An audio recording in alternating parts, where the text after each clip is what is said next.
Hey there, folks. I just wanted to give you a quick overview of what you'll need to do to prepare your mold for long-term storage so that hopefully we can meet again in the future and give you a chance to cast it. Just an overview of some of the tools that you're going to need. A nice work surface. You'll need your original mold that you've poured. It's probably still got the walls up around it. Your clay working tools, especially the card scraper and your loop, but just having the other ones handy for picking out little bits of the plaster or the clay can be really helpful.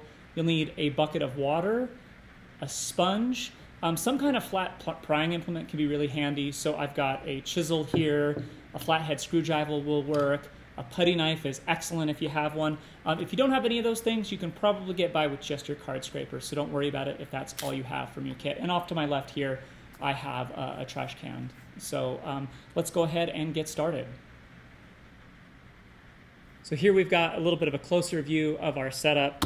So the plaster mold, and this part is a little inelegant, but pretty fun if you ask me. You can just kind of tear the walls down around your sculpture so that we can get them off.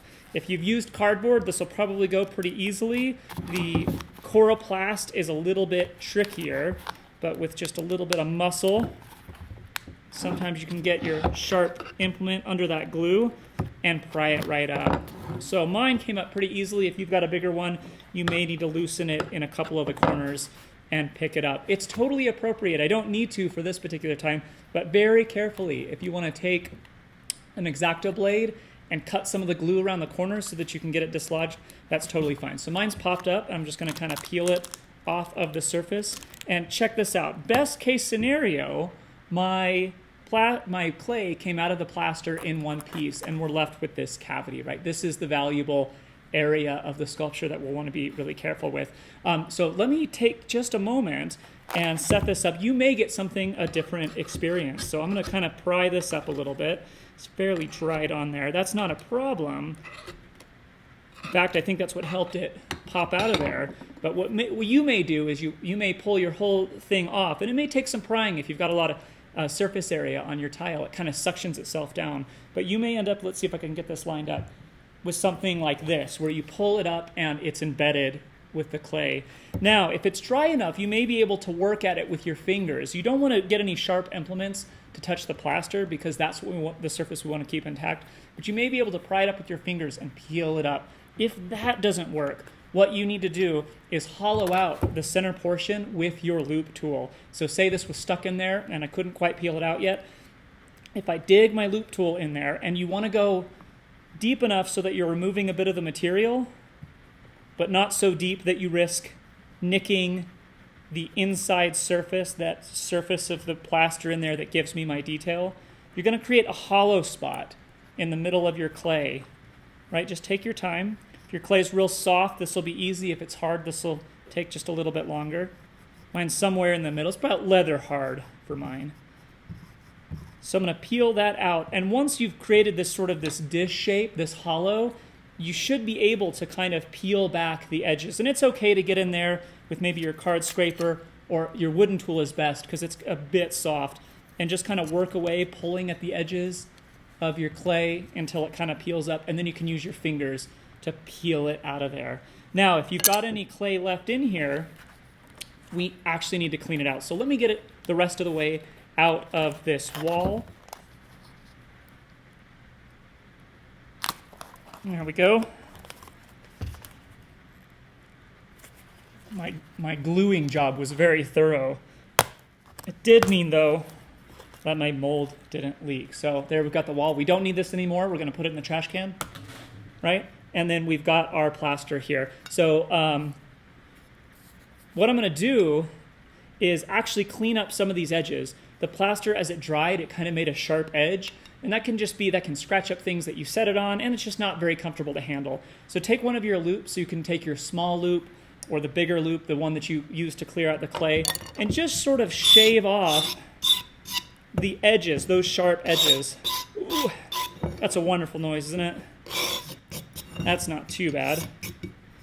So you're just softening these edges.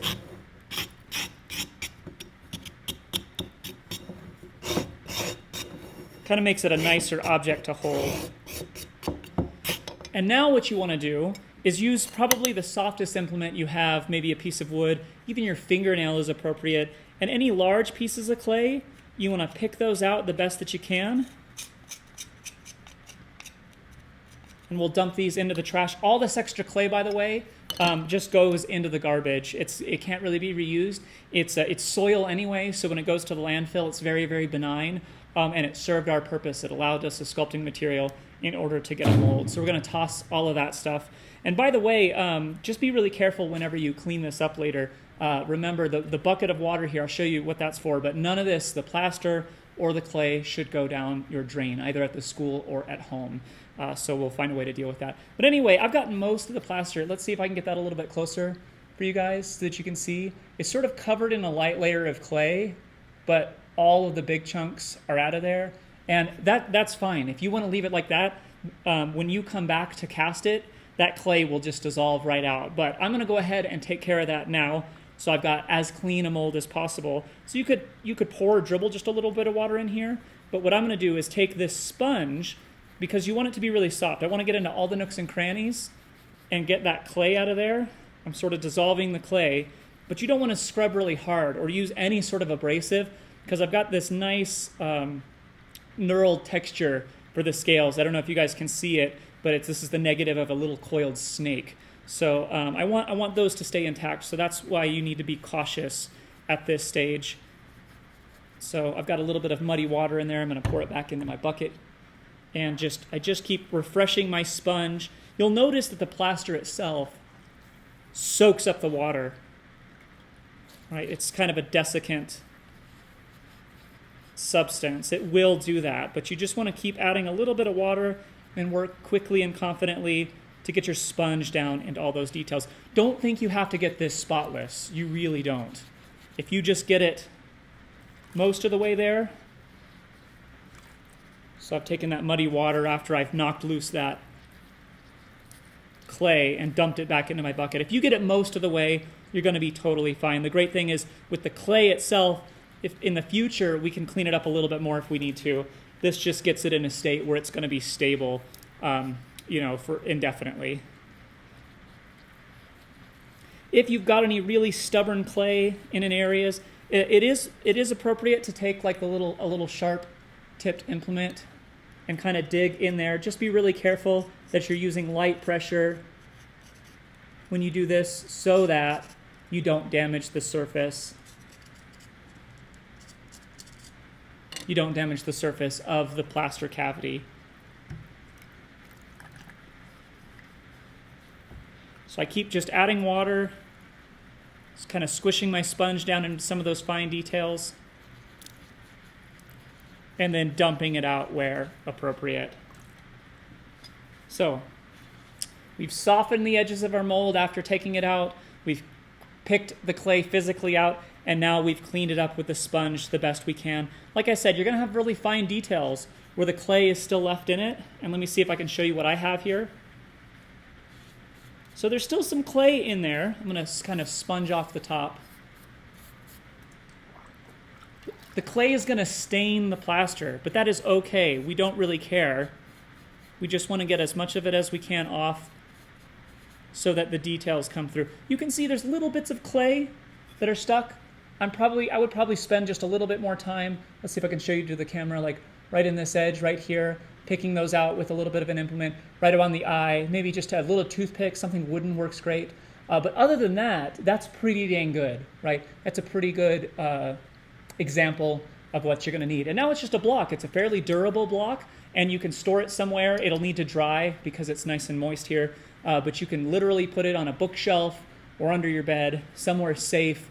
If you can protect it from dust, so storing it face down or on a shelf against some other thing so this cavity doesn't get like dust or debris in it, that's ideal. But this will last indefinitely. So I hope that you take advantage of this tutorial and come in and prepare your molds. Now for cleanup, as much of this stuff as possible, all of this debris needs to go into the trash. And then your bucket of water that you've used to clean off your hands from the clay residue and for your sponge, my best recommendation is to take this outside and go find a plant that needs watered. Pour it at the base of a tree or a base of a bush. Even if it's got a little bit of plaster residue, and especially if it has clay residue, it's not going to hurt. anything at all. So even if you come into the school, please just simply walk outside into the little grassy area and pour this at the base of a tree or a bush so that it doesn't go down our sinks and clog our sinks. And at home, you certainly don't want to clog up your sink. So, and then just if you're working here at the school, please clean up thoroughly.